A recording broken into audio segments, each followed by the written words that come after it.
Qalu idza əsbətna. Bu hansı bəhsdədir? Allahın nazil olması bəhsində. Ki onlar deyirlər ki, Allah yerə enir. Düz. 3 dənə burada rəy var. Allah ki yerə enir. Yeri boş qalır yoxsa yox? Bəziləri deyirlər yeri Boş qalır. Boş qalır. Tamam. Bəziləri deyirlər bu məsələdə biz dayanırıq, heç nə demirik. İbn Teymiyyə və İbn Teymiyənin davamçıları deyirlər ki, yeri boş qalmır. Aha, və nə olursa? Amma Allahın yerə enməyi sən başa düşdüyün enmək kimi deyil. Başqa cürdür. Başqa cürdür, özünə layiqdir. Da danışma bu barədə. Sus. Neçədən sual? Nuzuldan istən sualdır ki, həmin istivaya da qayıdır. İza əsbətnə oxuyaq inşallah, sonra izah verərik. Tam bitsin. İza əsbətnə nuzula, əgər Allahın nazil olmağını bizim sabit etsək, bu uluv sifətini aşağı endirmək yoxsa yox. İkinci şübhə, İza nəzələ, əgər Allah nazil olursa, o ayələr ki, gəlib deyir Allah ərşə istiva edib, o hara gedir bəs?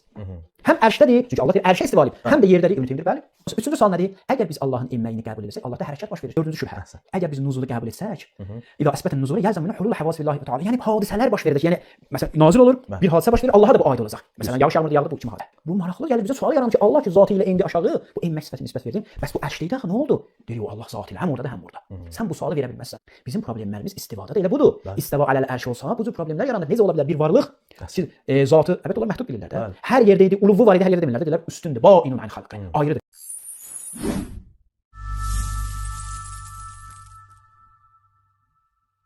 Bismillah, elhamdülillah, və salatu və selamu alə Rasulillah. Bu adam əhl-i sünnətə istiva və nuzul mövzusunda 4 dənə irad yönləndirir.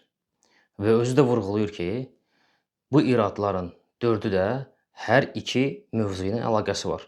İstiva və nuzul. Və sonra da bizdən tələb edir ki, biz bu iradlara cavab verək. Demək biz bu iki məsələdən biri haqqında danışıb cavab versək, o birini də özündə əhatə etmiş olacaq. Bu və bunun kimləri qəbullana bilmirlər ki, Allah Subhanahu və Teala'nın misli olmadığı kimi, onun haqqında xəbər verilən şeylərin də misli yoxdur. Bunlar inana bilmirlər ki, Allah Subhanahu və Teala fövqdə, ərşin üzərində, ucalıqda olduğu halda qadirdir ki, nuzul da etsin.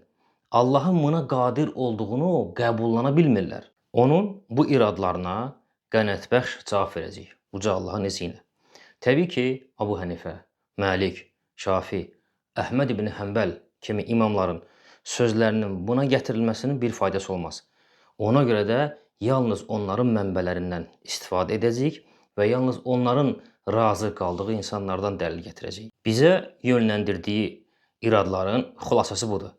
Allah Subhanahu və Teala nuzul edərsə ərş boş qalırmı? Nuzul edərsə hadisələrə məruz qalırmı? Nuzul edərsə hərəkət edirmi? Nuzul edərsə ondan ucalıq sifəti aradan qalxırmı? Bütün bu iradların hamısını bu videoda, bu rəddiyyədə bir-bir çözəcəyik. Şeyxləri Şeyx Saduqun Tövhid kitabı.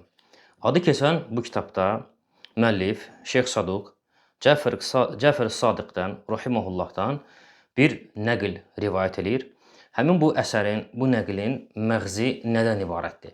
Bir insan gəlir, Cəfər Sadiqin yanına, ona etiqadla əlaqəli bəzi suallar verir. Və verdiyi suallardan biri Allah Subhanahu və Teala'nın gecənin son 1/3-də nuzul etməsi məsələsidir. Yəni insan nuzul hədislərini eşidib, lakin o hədisləri fəhm etməkdə bir işgəl yaşayır. Bu işgəli aradan qaldırmaq üçün imama sual verir.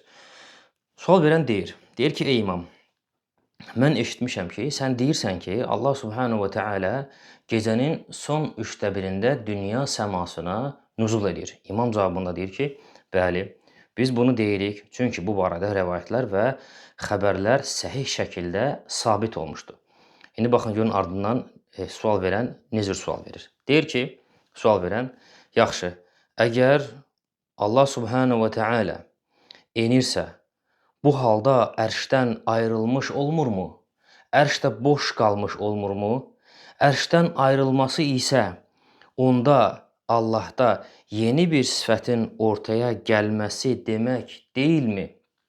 Sualın bu hissəsi eynən həmin bu rafizi mollası Elvin Əzimovun bizə yönləndirdiyi o 4 dənə iradı özündə tamına əhatə edir. Yəni bu rivayət bizə göstərir ki, bu rafizi ilə rivayətdəki sual verən insan eyni zehniyyətdə adamdır. İndi baxın, görün imam nə cavab verir? İmam buyurur. Abdullah aleyhissalam cavab verdi. Cavab verir, deyir. Bu nuzul, Allah Subhanahu və Teala nuzul etməsi məxluqlarda müşahidə olunan hal dəyişikliyi kimi deyildir. Necə ki, məxluqlarda nüzul etdiyi zaman ona nəyinsə təsir etməsi, hərəkət edib yorulması, bezməsi, Allahın nüzulu isə bu cür nüzul deyil. Hansı ki, bunların hamısı məxluqatın nüzulunda müşahidə edilir. Allah subhanahu wa ta'ala isə bu cür nüzul etmir. Və nüzul etdikdə onda bu cür hal dəyişiklikləri baş vermir. Uca və mübarək olan Allah barəsində hal dəyişməsi kimi bir şeylər əsla və əsla söylənilməz. Ona görə də onun nüzul etməsi, ona görə də Allah subhanahu wa ta'ala nüzul etməsi bir yerdən başqa bir yerə keçdiyi zaman əvvəlki yeri boş qalan məxluqun enməsi kimi deyildir. Əksinə o, dünya səmasına əziyyətli hərəkətə məruz qalmadan enir. O necə? 7-ci səmanın üstündə ərş üzərindədirsə, eləcə də dünya səmasının üzərindədir. Yəni, imam demək istəyir ki, Allah subhanahu wa ta'ala da həmin bu rafizinin bizə irad olaraq yönləndirdiyi o iradların heç biri Allah subhanahu wa ta'ala da baş vermir. Nəyə görə? Çünki Allah subhanahu wa ta'ala'nın misli yoxdur. Misli olmadığı kimi haqqında varid olan şeylərin də misli olmayacaq. Bax, imam sənin biraz öncə mümkünsüz saydığın, uşağa belə desən, uşaq belə qəbul etməz dediyin şeyi mümkün olduğunu dedi və onu da iqrar etdi. Baxın, mənim ağlım yox, uşağa da bu ağlı ver. Fitri ağıldan söhbət gedir, filosofların ağlından yox. Ki deyir, necə ola bilər ki, eyni anda bir varlıq həm orada olsun, həm burada. Deyirsən Allahdır. İndi sən imamın iqrar etdiyini iqrar edə bilərsənmi? Belə bir Allaha mən kafirəm. Kuleyni Əl-Kafi kitabında Təvhid bölməsində Muhammed ibn İsa'dan bir rivayət nəql edir. Həmin o rivayəti də Muhammed ibn İsa İmam Əbul Həsən Ali ibn Muhammed aleyhissalamdan rivayət edir. Deməli, bu rivayətin məğzi nədən ibarətdir? Həmin bu şəxs, hansı ki, ondan bu rivayəti nəql edən Kuleyni elə ondan bu rivayəti nəql edib, Muhammed ibn İsa nüzul hədisinin fəhmi ilə əlaqəli işgal yaşayır. Hədisi eşidib, lakin fəhm etməkdə problem yaşayır və ona görə də imama bir məktub yazır, nüzul hədisi ilə əlaqəli sual verir. İmam da ona cavabı məktub şəklində yazaraq ona göndərir. Deməli, sualda həmin insan deyir ki, ey seyyidim, yəni ey ağam, bizə rivayət olunub ki, Allah subhanahu wa ta'ala səmaların üzərində olan ərşin fövqündədir. Sonra bəzi hədislər bizə göstərildi ki, orada da deyilir ki, Allah subhanahu wa ta'ala gecənin son 3/1-də dünya səmasına nüzul edir. Başqaları isə bizə bəzi rivayətlər göstərdi, hansı ki, o rivayətlərdə keçir ki, Allah subhanahu wa ta'ala günorta vaxtı Arafat günü dünya səmasına nüzul edir. Və bütün bunlardan sonra sənin bəzi tərəfdarların, sənin bəzi şiyyələrin bu hədislər barəsində qəribə sözlər deməyə başladılar. Dedilər ki, bu hədislər barəsində əgər Allah subhanahu wa ta'ala nüzul edirsə, onda elə çıxır ki, o bir yerdən digər bir yerə keçir. Bir yerdən digər bir yerə keçir. Əgər Allah da bir yerdən digər bir yerə keçirsə, onda gələk Allah hava ilə üzbəüz qarşılaşsın. O hava da gələk onu əhatə eləsin. Hava isə incə bir cisimdir və hər şeyin üzərinə onun ölçüsü uyğunda əhatə eləyir onu. Deməli, bu misala görə uca və tərifə layiq olan Allahın üzərinə elə çıxır ki, hava onu bürüyür, hava onu əhatə edirmi? Bu rivayətdəki də varid olan bu sual, nüzul hədisi ilə əlaqəli olan bu işgəlli sual eynən yenə də bu Rafizi mollası Elvin Əzimovun bizə yönləndirdiyi o 4 dənə iradı özündə neynir? Əhatə eləyir. Eyni məğzdir. Onun yönləndiyi 4 dənə irad və yaxud ki, bu rivayətdə varid olan bu işgəlli sual eynidir. Baxın, görün, İmam Rahiməhullah nə cavab verir? Deyir ki, bu işin, nüzulun elmi Allah subhanahu wa ta'ala'nın yanındadır. O bunu ən gözəl bir şəkildə edir. Ən gözəl bir şəkildə onu təqdir edir. Və bil ki, o dünya səmasında olanda elə ərş üzərində olduğu kimidir. onun üçün bütün şeylər eynidir. Rivayət açıq-aydındır. Rivayət açıq-aydın şəkildə bu Rafizinin bizə yönləndirdiyi, mümkünsüz saydığı və bizə yönləndirdiyi iradı dördün də çürüdür. Lakin işin ən maraqlı tərəfi haradır?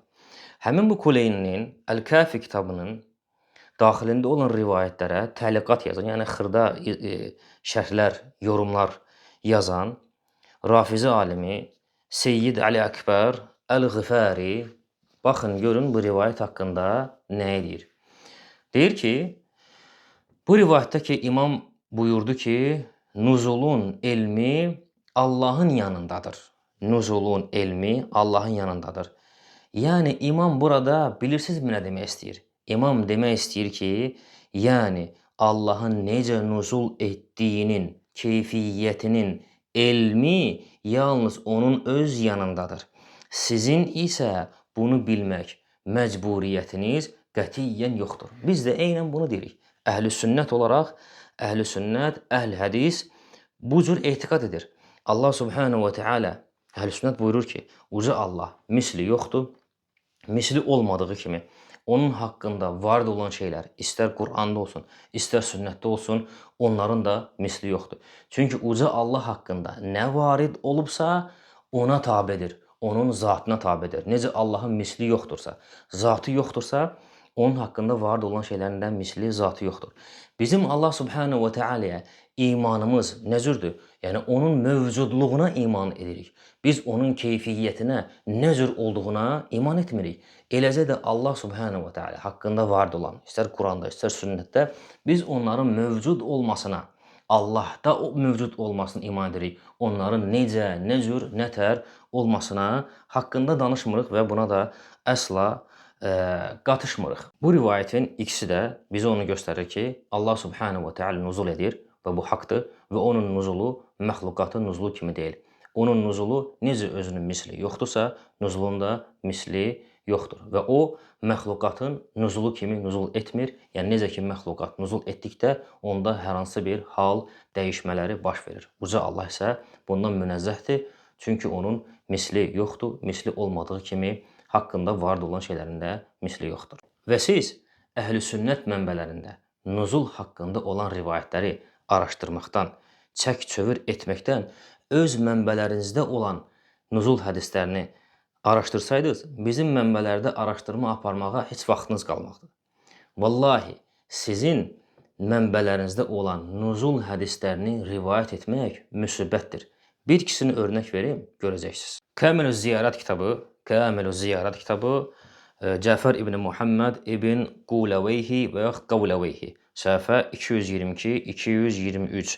Müəllifdir ki, atam, qardaşım və bir qrup şeyxim mənə nəql etdilər. Onlar bunu Muhammed ibn Yahya və Əhməd ibn İdrisdən, o isə Həmədan ibn Süleyman Ən-Nisaburudan, o Abdullah ibn Muhammed Əl-Yəmənidən, o Məni ibn Həccəzdən, o Yunusdan, o isə Səffan Əl-Cəmməldən rəvayət etdi. Səffan Əl-Cəmmən isə Əbu Abdullah Cəfər Sadiq rahimehullahdan rivayət edir və həmin bu ravi Səffan buyurur ki, Əbu Abdullah rahimehullah aleyhisselam Hira şəhərinə gəldikdə mənə belə dedi: İstəyirsənmi ikimiz bir yerdə gedək Həzrət Hüseynin qəbrinə, onun qəbrini ziyarət edək?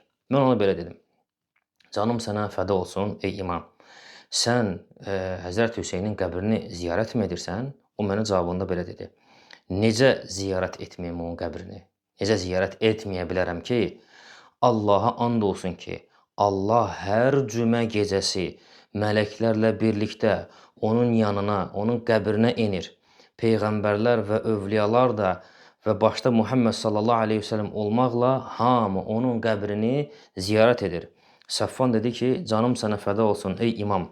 O zaman biz də cümənin bütün hamısını, cümə günün hamısını imamın Həzrət Hüseynin qəbrini ziyarət edək ki, Allah subhanahu wa ta'ala da onun qəbrini ziyarət etdikdə Allahla bərabər ziyarət etmiş olaq.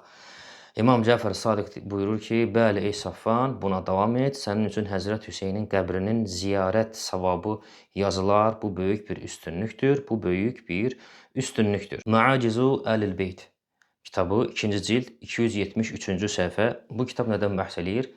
Əhl-i Beytin, rafizlərin məsum saydığı 12 imamın kəramət və möcüzələri haqqında varid olan rəvayət və əsərlərin toplandığı bir kitabdır. Həmin bu kitabda 2-ci cild 273-cü səhifədə müəllif Həzrət Hüseynin kəramət və möcüzəsindən danışır və onun Kərbala vaqiəsində baş verdiyi bir kəraməti var, bir möcüzəsi var. Onu dəlil olaraq bildirməkdən ötəri Kərbala vaqiəsindən o hissəni burada bu kitabda qeyd edilir ki, yəni bildirir ki, Hüseynin kəraməti və möcüzəsi olub Kərbala vaqiəsində. Və bu rivayət olduqca uzundur. Rivayəti müəllif Əbu Abdullah Cəfər Sadiqdən rivayət edir. Bunun əvvəli bizim mövzumuzla əlaqəsi yoxdur. Bizim mövzumuzla əlaqəli olan yerindən oxuyaq. Və deməli Cəfər Sadiq deyir ki, elə ki möminlərdən heç kim qalmadı ki, ora gəlməsin. Hamı gəldi Hüseynin ətrafına. Orada Hüseyn nurdan bir taxtın üzərində oturdu.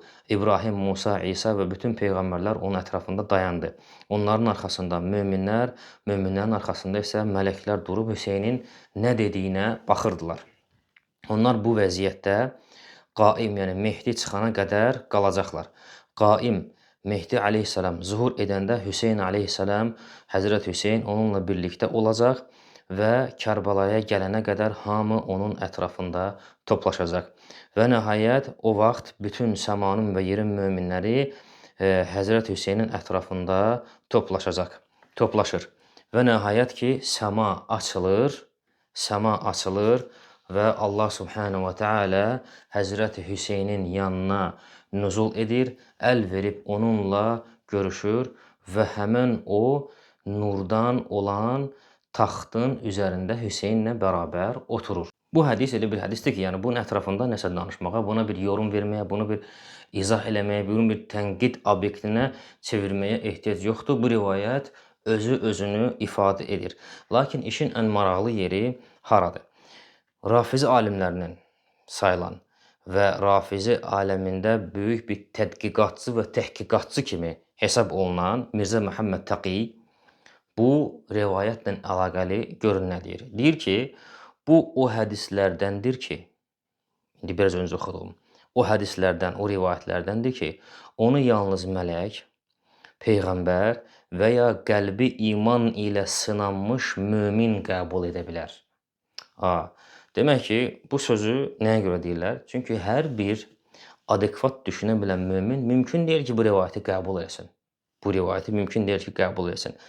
Və bu sözü də ona görə deyirlər ki, bu rivayəti doğru düşünə bilən bir mömin, bir müsəlman qəbul etmədiyinə görə onu dinsiz və yaxud onu Allahsız birisi kimi göstərmək üçün belə sözlər söyləyirlər. Təbii ki, İmam Cəfər Sadiq bu rivayətdən uzaqdır. İmam Cəfər Sadiq belə bir rivayət edə bilməz, belə bir şey inana bilməz, belə bir şey etiqad edə bilməz. İslam mənbələri bu şeydən uzaqdır. İslam dini bu şeydən uzaqdır. Belə bir rivayət, olsa hər hansı bir mistik janrda yazılmış və İslamla heç bir əlaqəsi olmayan bir kitabda olar. Yəni İslam mənbələrində belə bir şeyin olması mümkün deyildir. Amma bunlar deyirlər bir həqiqətən, yəni doğrudan da Allah zatı ilə enir oradan aşağı. Qulağın üstündə. Bəli, uzun qulağın üstündə enir aşağı. Əgər fikir verdinizsə, hər ikisi də həm aparıcı, həm də bu rafizi mollası nə dedilər? Güya bizim mənbələrdə və yaxud güya biz deyirik ki, Allah subhanahu ta'ala haşa və kəllə səmadan uzun qulağın üzərində enir. Əslində onlar bizim ilə özlərini çaşdırıblar. Bizim mənbələri ilə öz mənbələrini çaşdırıblar. İndi bunu sizə göstərəcəm. Deməli, Əl-Usul 16 min Əl-Usul Əvvəliyyə kitabı səhifə 204, 184-cü rivayət və güya Əbu Abdullah Cəfər Sadiq aleyhissalam güya belə bir hədis rivayət edir. Rivayətdə keçir ki, həqiqətən Allah subhanahu wa ta'ala Arafa günü günəş zenitə çatdığı anda yerə enir. Ağ ləkəli, qarışıq ağ ləkəli bir dəvənin üzərində və yox zil qara bir dəvənin üzərində haşa və kəllə Allah subhanahu wa ta'ala güya səmadan enir. Budları ilə Arafatda olan insanları sağa sola sıxır o dəvə. Bu hal gün batana və insanlar dağılışana qədər davam edir. Yəni adam biraz çətinlik çəkir bunu söyləməyə, amma məcbursan məsələni izah etməyə. Yəni bu rivayət bizə nəyi göstərir? Sanki Allah Subhanahu va Taala haşa və kəllə dəvənin üzərində gün batana qədər, insanlar Ərafanı tərk edənə qədər dəvənin üzərində insanlar arasında Ərafa çöllüyündə dəvənin üzərində gəzir. Auzubillah. Sonra görün nə deyir? Rivayətdə görün nə deyilir? Sonra Allah Subhanahu Taala Məziyeyn dağlarında iki mələyi mükəlləf edir ki, onlar orada qalsınlar və Ərafa əhli üçün dua eləsinlər. Allahumma səllim, Allahumma səllim, Allahum salamat et, Allahum salamat et deyirlər həmin mələklər və bu zamanda Allah Subhanahu Taala dəvənin üzərində başlayır səmaya yüksəlməyə, səmaya qalxmağa və mələklərin bu duasına da Amin, ya Rabbil aləmin deyə Allah Subhanahu Taala güya qalxır səmaya. Əslində isə bu Rafizinin bizə yönləndirdiyi o 4 dənə etiraz, o 4 dənə şübhə ki var idi, ona daha asan və daha qısa yoldan cavab vermək olardı. Deməli, Qadi Əbu Ya'lənin İbtal-ü Təulat kitabında, həmçinin Zəhəbinin Uluv kitabında, həmçinin Zəhəbinin Əl-Arş kitabında və Əhl-i Sünnətin bir çox etiqad kitablarında rivayət olunan bir əsər var və bu əsər şaxəli əsərdir, çox ləfzlərlə və cürbəcür ifadələrlə və cürbəcür mətnlərlə varid olub. Deməli, bu rivayət İshaq ibn Rahawayhidən nəql edilir. İshaq ibn Rahawayhi bilirsiniz ki, Əhl-i Sünnətin böyük imamlarından biridir. Əbu Hənifə kimi, Məlik kimi, Şafi kimi, Əhməd ibn Həmbəl kimi böyük imamlardan biri. Zaten də Əhməd ibn Həmbəlin dönəmində yaşayıb və Sahibu Əhməd deyə tanınır, Əhmədin dostu kimi tanınır. Və İshaq ibn Rahawayhi deyir ki, Cəhmiyyədən olan bir nəfər mənə belə bir sual verdi. Əgər Allah dünya səmasına enirsə, onda elə çıxır ki, ərş boş qalır, Allah enir, ərş də boşalır. Mən ona cavabında belə dedim. Dedim ki, Allah qadirdir ki, nüzul etsin və ərş də boş qalmasın. Allah buna qadirdir. Bunu eləyə bilər. Allah Subhanahu wa Taala hər şeyə qadirdir. O bir anlıq sustu və heç nə deyə bilmədi. Adam sustu qaldı bu sualın qarşısında, bu cavabın qarşısında sustu, heç nə deyə bilmədi. Və mən deyir, onun sustuğunu gördüm. Gördüm ki, susub, başqa bir şey deyə bilmir. Ona dedim, sən əgər Allah qadirdir, ərşin üzərində olsun və nüzul etsin, ərş də boşalmasın, buna qadirdir desən, o zaman mənim dəlilimin qarşısında aciz qalmış və məğlub olmuş olarsan. Yox, əgər desən ki, Allah buna qadir deyil, o zaman kafir olmuş olarsan. Və bil ki, məğlub olmaq sənin üçün kafir olmaqdan daha xeyirlidir. Bu rivayətin və İshaq ibn Rahawayhinin dediyi sözlərə, ifadələrə fikir versəniz və ümumilikdə bu rivayətin məğzinə fikir versəniz, biraz öncə Əhl-i Beyt nümayəndələrindən, imamlardan nəql etdiyimiz eynən nuzulla əlaqəli olan rivayətlərin sözlərinə, mətninə, məğzinə çox olduqca yaxındır. Arada bəzi ixtilafların, bəzi ləfzlərin fərqi olmaqla və Əhl-i Sünnət etiqad edir ki, Allah Subhanahu wa Ta'ala'nın kitabında, Rasulullah sallallahu aleyhi ve sellemin sünnətində Allah haqqında varid olan nə kimi şeylər varsa, onların heç birinin misli yoxdur. Çünki onlar misli olmayan haqqında varid olub. Allah haqqında həm kitabda, həm sünnətdə nə kimi şeylər keçirsə, onların hamısı Allahın zatına tabedir, Allahın özünə tabedir. Onun da misli yoxdur, bənzəri yoxdur, ortağı yoxdur və o idrak edilə bilməz, düşünülə bilməz. Allah haqqında nə düşünsən, Allah haqqında nə təvəhhüm, nə təxəyyül, nə təsəvvür etsən, o Allah deyil, o bütdür. Eynən bu qayda Allah Subhanahu wa Ta'ala'nın sifətlərinə də aiddir. Allahın əli, Allahın gözü, Allahın nüzulu, istivası və s. bunların haqqında nə düşünsən, o düşündüyün o değildir. Düşündüyün o değildir. Düşündüyün Allah Subhanahu wa Ta'ala ait değildir. Çünki o varid olan xəbərlərin hamısı misli olmayan haqqında varid olmuşdur. Və bu miqdarla kifayət edək.